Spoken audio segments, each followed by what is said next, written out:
আজি আমি আসাম মাজবাট আঞ্চলিক সমিতির স্থায়ী কার্যালয়ত আমার আসাম মাজবাট আঞ্চলিক সমিতির সমূহ বিষয়বীয়া আছে, প্রাথমিক সমিতির বিষয়বীয়াসকল আছে। আজি আমি সংবাদমেল অনুষ্ঠিত কৰিছোঁ আৰু উপস্থিত মোৰ সাংবাদিক বন্ধুসকল সকলোকে মই প্ৰথমে নমস্কাৰ আৰু জহাৰ জনাইছোঁ। আজি আমি সংবাদমেল এইটোৰ কাৰণে অনুষ্ঠিত কৰিছোঁ, যোৱাকালি আশা কেন্দ্ৰীয় সমিতিৰ যিটো আমাৰ কাৰ্যনিৰ্বাহক সভা অনুষ্ঠিত কৰিছিলে, সেই কাৰ্যনিৰ্বাহক সভাত মোক এটা আশা কেন্দ্ৰীয় সমিতিৰ ৰাইটিং পেডত মোক বহিষ্কাৰ পত্ৰ এটা আশাৰ কেন্দ্ৰীয় সমিতিৰ ৰাইটিং পেডত মোক হোৱাটছআপ যোগে পঠাইছে। তো সেইটোৰ কাৰণে আমি আজি আসাম মাজবাট আঞ্চলিক সমিতিত স্থায়ী কাৰ্যালয়ত সংবাদমেল অনুষ্ঠিত কৰিছোঁ।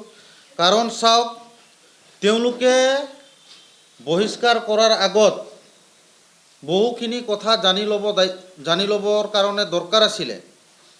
এতিয়া কথা হ'ল, আশা কেন্দ্ৰীয় সমিতিৰ সভাপতি আৰু দেবেন ওৰাং তেওঁলোকে মোক বহিষ্কাৰ পত্ৰ এটা আশাৰ পেডত হোৱাটছআপ যোগে পঠাইছে। তেখেতসকলক মই এইটোৱে ক'ব বিচাৰোঁ যে তেওঁলোকে এজন আশাৰ সদস্যক বহিষ্কাৰ কৰাৰ আগতে চকজ বা নটিচ এটা দিব লাগে, তেওঁলোকে কি নাজানে নেকি? ৰেজেন হৰেই হওক বা দেবেন ওৰাঙে হওক, তেওঁলোকে নাজানে নেকি? তো মই আশা ওদালগুৰি জিলা সমিতিৰ সহকাৰী সম্পাদকৰ যি দায়িত্বত আছিলোঁ তাৰ পৰা মোক বহিষ্কাৰ কৰিছে। আৰু মই আজি দুখৰে ক'ব ওলাইছোঁ, মই আসাম মাজবাট আঞ্চলিক সমিতিৰ সভাপতি আছিলোঁ।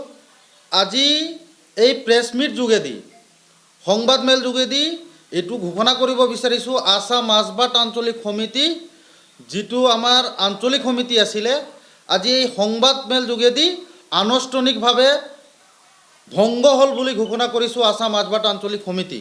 কাৰণ চাওক, তেওঁলোকে এটা বস্তু আশা কেন্দ্ৰীয় সমিতিৰ ৰাইটিং পেডত স্পষ্টকৈ লিখিছে। মই আপোনালোকৰ এই সংবাদমেল যোগেদি পঢ়ি দিবৰ কাৰণে ওলাইছোঁ।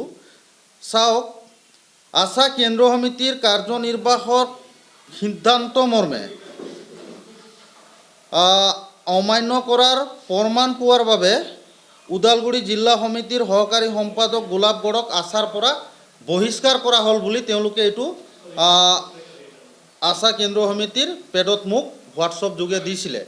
এতিয়া কথা হ'ল, মই আশাৰ কি সিদ্ধান্তক অমান্য কৰিলোঁ তেওঁলোকে এতিয়ালৈকে মোক অৱগত কৰোৱা নাই। আৰু এটা কথা হ'ল, আশা কেন্দ্ৰীয় সমিতি যোৱা 2025 চনৰ 1 ছেপ্টেম্বৰ তাৰিখে তেওঁলোকে কিছুমান প্ৰস্তাৱ লৈছিলে। এই প্ৰস্তাৱ মই আপোনালোকক পঢ়ি দিব ওলাইছোঁ। কাৰণ চাওক, এই প্ৰস্তাৱত সিদ্ধান্ত লৈছে আশা কেন্দ্ৰীয় সমিতি আৰু আশা সমূহ জিলা সমিতি আৰু আঞ্চলিক সমিতি, প্ৰাথমিক সমিতি আৰু আদিবাসী জানি শক্তি সমূহ বিষয়ববীয়াক লৈ সিদ্ধান্ত গ্ৰহণ কৰিছে।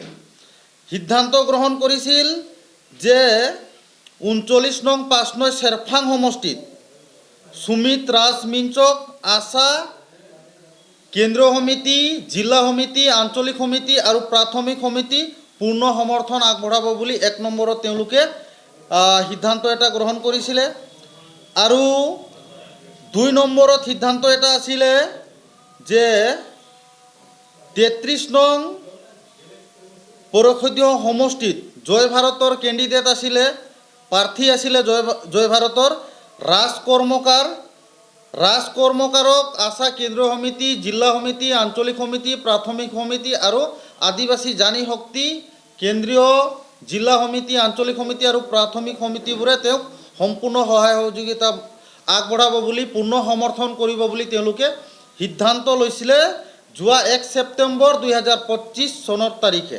এতিয়া কথা হ'ল, এই 3 নম্বৰ দফাত স্পষ্ট লিখা আছে, এইটো আশা কেন্দ্ৰীয় সমিতিৰ পেড হয় আৰু এই পেডত প্ৰেচিডেণ্ট আছে ৰেজেন হৰ আৰু ছেক্ৰেটাৰী আছে দেবেন ওৰাং। এই 3 নম্বৰত চাব আপোনালোকে, BTC পৰিষদীয় সমষ্টিত জয় ভাৰত প্ৰাৰ্থীৰ প্ৰাৰ্থীসকলৰ বাহিৰে আশা কেন্দ্ৰীয় সমিতি, জিলা সমিতি, আঞ্চলিক সমিতি আৰু প্ৰাথমিক সমিতি বিষয়ববীয়াসকলে অন্য দলৰ প্ৰাৰ্থীক লগ ধৰা বা তেওঁৰ হৈ প্ৰচাৰ কাৰ্যত জড়িত হ'ব নোৱাৰিব। যদি তেন্তে কামত জড়িত হোৱা প্ৰমাণ পালে তাৎক্ষণিকভাৱে সাংবিধানিক অনুযায়ী অনুশাসনমূলক ব্যৱস্থা কৰাৰ প্ৰস্তাৱ গ্ৰহণ কৰা হৈছে। এই ৩ নম্বৰ প্ৰস্তাৱটোৰ বিষয়ে মই ক'ব বিচাৰিছোঁ। দেৱেন ওৰাং, বিশেষকৈ দেৱেন ওৰাঙক মই ক'ব বিচাৰিছোঁ, দেৱেন ওৰাং ডাঙৰীয়া এতিয়াও আশা চেণ্ট্ৰেল সমিতিৰ সাধাৰণ সম্পাদক হিচাপে আছে। যোৱা BTC ইলেকশ্যনত 2025 চনৰ BTC ইলেকশ্যনত মাজবাটত তেওঁ বাহৰ পাতি আছিলে। এই ৩ নম্বৰ দফাত যিটো লিখা আছে, এই ৩ নম্বৰ দফাত যিটো লিখা আছে, এই দফাটোত দেৱেন ওৰাঙৰ ক্ষেত্ৰত একো কাৰ্যকৰী হোৱা দেখিবলৈ নাপালোঁ মই। গোলাপগড়ৰ ক্ষেত্ৰত আজি যিটো এই ৩ নম্বৰ দফাৰ কাৰণে যিটো কাৰ্যকৰী কৰা হৈছে, এইটো কিন্তু মই গোলাপগড় হিচাপে দুখ পাইছোঁ। যেতিয়া BTC ইলেকশ্যন আছিলে 2025 চনত, তেতিয়া সেই BTC ইলেকশ্যনত তেওঁলোকে যিটো প্ৰস্তাৱ গ্ৰহণ কৰিছিলে, এই প্ৰস্তাৱক প্ৰথম অৱমাননা কৰা ব্যক্তিয়ে হ'ল আশা কেন্দ্ৰীয় সমিতিৰ সাধাৰণ সম্পাদক দেৱেন ওৰাং ডাঙৰীয়া। দেৱেন ওৰাং ডাঙৰীয়া মাজবাটত আহি কি কৰিছে মই আজি এই প্ৰেছ মিট যোগেদি কৈ দিব বিচাৰিছোঁ। যেতিয়া দেৱেন ওৰাঙে আহিছিলে, মোৰ ঘৰত তেওঁ নিজে আছিলে। ৰাতি 2টা বজা, 3টা, 4টা বজালৈকে ৰাজু ঢাকালক লগ কৰিছে। তাক বহিষ্কাৰ কৰিব কিয় নোৱাৰিলে ৰেজেন হৰ ডাঙৰীয়াই? আশা কেন্দ্ৰীয় সমিতিৰ যিসকল উপদেষ্টা আছে, এডভাইজাৰ আছে, দেৱেন ওৰাং ডাঙৰীয়াক কিয় বহিষ্কাৰ কৰিব নোৱাৰিলে? যোনদিনাখন জয় ভাৰত পাৰ্টিৰ হৈ বাইক ৰেলী ওলাইছিলে সুমিত ৰাজমিঞ্চ, সেইদিনাখন দেৱেন ওৰাং ডাঙৰীয়া কি কৰিছে, আমাৰ অসম চৰকাৰৰ কেবিনেট মন্ত্ৰী পীযুষ হাজৰিকা ডাঙৰীয়াক ধনশ্ৰীৰ যিটো আমাৰ ৰাইন' ধাবা আছে, ৰাইন' ধাবাৰ সমীপত এজন BJPৰ কৰ্মী ঘৰত গৈ অসম চৰকাৰৰ কেবিনেট মন্ত্ৰী পীযুষ হাজৰিকা ডাঙৰীয়াক লগ কৰিছে, গামোচা পিন্ধাইছে। তাক কিয় বহিষ্কাৰ কৰিব নোৱাৰিলে? তাৰ পিছতে আমাৰ BPF দলৰ প্ৰাৰ্থী শ্যাম চণ্ডী ডাঙৰীয়াক ৰাইন' ধাবাত বহি মোটা ধনৰ লেনদেন দেৱেন ওৰাং ডাঙৰীয়া কৰিছে। তেওঁক আজিৰ তাৰিখত কিয় বহিষ্কাৰ কৰিব নোৱাৰিলে? কথা হ'ল, আজি এই দেৱেন ওৰাং ডাঙৰীয়াক আশাৰ পৰা কিয় বহিষ্কাৰ কৰিব নোৱাৰিলে? মোক কিন্তু প্ৰশ্নৰ জবাব দিব লাগিব আশা কেন্দ্ৰীয় সমিতিৰ বিষয়ববীয়াসকল।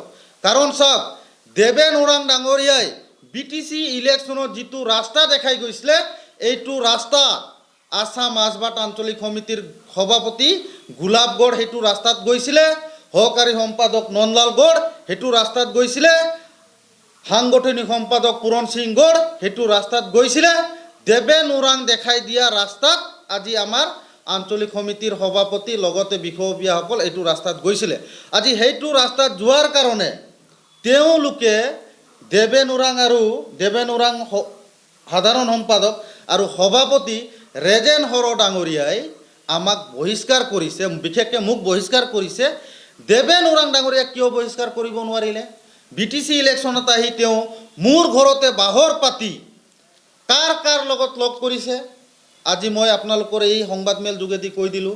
ৰাজু ঢাকালকো লগ কৰিছে, শ্যাম চণ্ডী ডাঙৰীয়াৰ লগতো মোটা অংক ধনৰ লেনদেন কৰিছে, পীযুষ হাজৰিকাৰ লগত ধনৰ লেনদেন কৰিছে। তাতে মই নিজে আই উইটনেছ হিচাপে আছিলোঁ। তাৰ পিছতো দেৱেন ওৰাং ডাঙৰীয়াক কোনো ধৰণৰ বহিষ্কাৰ নহ'ল। না আশাত একনত্ববাদ চলি আছে নেকি? না আশাৰ যিসকল কেন্দ্ৰীয় সমিতিৰ যি নেকি সভাপতি আছে, সম্পাদক আছে, তেওঁলোকৰ ক্ষমতা মূৰত ধৰিছে নেকি? যাক যেনেকৈ পাইছে তাক বহিষ্কাৰ কৰি আছে। প্ৰত্যেকটো নিৰ্বাচনৰ ক্ষেত্ৰত এইবাৰ অসম বিধানসভা নিৰ্বাচনৰ প্ৰাক মুহূৰ্তত যিটো আমাৰ আশা কেন্দ্ৰীয় সমিতিৰ ভাইচ প্ৰেছিডেণ্ট আছিলে DBJ তিৰ্কী, তেওঁলোকে এটা ফৈদ হৈ বাহিৰ ওলাই আহিলে। কিহৰ কাৰণে ওলাই আহিলে? সেইবিলাক কাৰণ হ'ল দেৱেন ওৰাং আৰু ৰেজেন হৰ।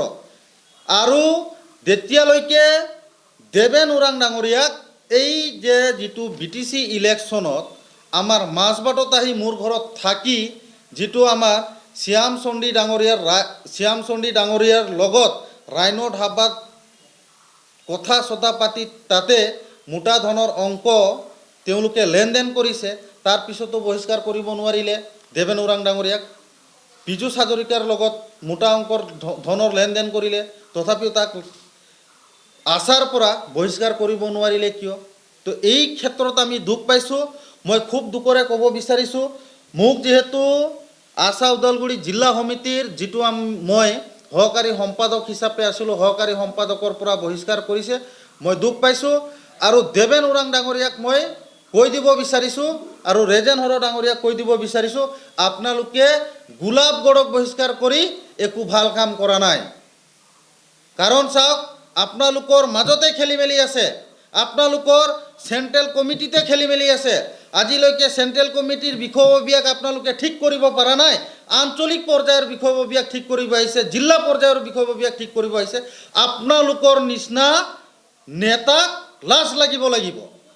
তো সেইটোৰ কাৰণে মই আপোনালোকক সুকিয়াই দিব বিচাৰিছোঁ, আমাৰ আশা কেন্দ্ৰীয় সমিতিৰ সভাপতি সম্পাদকক, যিখিনি আপোনালোকে মোক আশা ওদালগুৰি জিলা সমিতিৰ পৰা বহিষ্কাৰ কৰিছে, তাৰ আগতে আপোনালোকে কোনো ধৰণৰ জাননী, কোনো ধৰণৰ নটিচ, কোনো ধৰণৰ চকত জাৰি নকৰাকৈ বহিষ্কাৰ কৰিছে। সেইটোৰ ক্ষেত্ৰত মই দুখ পাইছোঁ।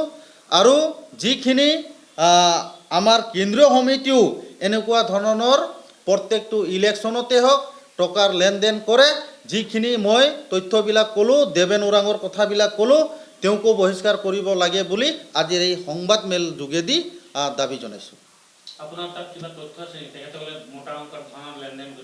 মই যেতিয়া শ্যাম চণ্ডী ডাঙৰীয়াৰ লগত ৰাইন' ধাবাত যেতিয়া বহিছিলে, তেতিয়া মই নিজে উপস্থিত আছিলোঁ, যাৰ কাৰণে মই আজি ক'ব পাৰিছোঁ। পীযুষ হাজৰিকাৰ লগত লগ ধৰি কথা পাতিছে, গামোচা পিন্ধাইছে, তেতিয়াও মই নিজে উপস্থিত আছোঁ। মোকো এখন গামোচা দিছিলে, ময়ো আমাৰ অসম চৰকাৰৰ কেবিনেট মন্ত্ৰী পীযুষ হাজৰিকা ডাঙৰীয়াক ময়ো গামোচা পিন্ধাইছোঁ।